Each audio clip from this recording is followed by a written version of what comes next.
hindi ko na patatagalin pa. Isa siyang civil engineer by profession! Reveal yourself now!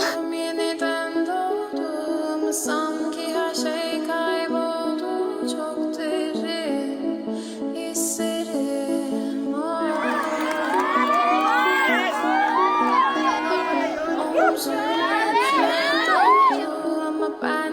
Dati na-imagine ko, nandun ako sa likod, yan, dyan ako nakatayo habang may mga nagre-reveal din ng car nila dito sa harapan. Grabe, kinabahan ako. Öyle bir şey ama sen varken hep böyle hissettim.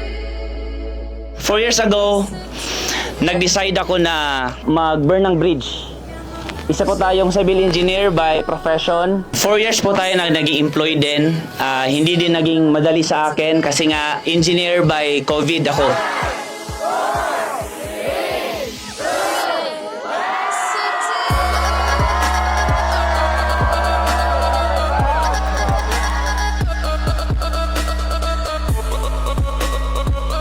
Nandun kami sa isang bahay, lahat kami mga trabahante. Trabahante sa umaga, onliners sa gabi. Meaning to say, sa umaga wala kami doon sa tinitirhan namin. Pero gabi, nandun kami, humahataw.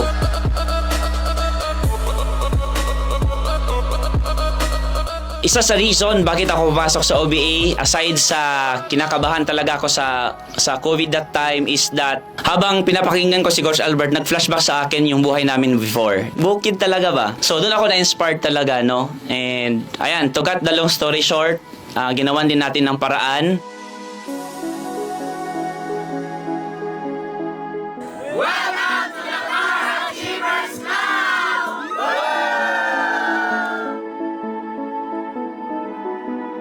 Delayed doesn't mean you're failure.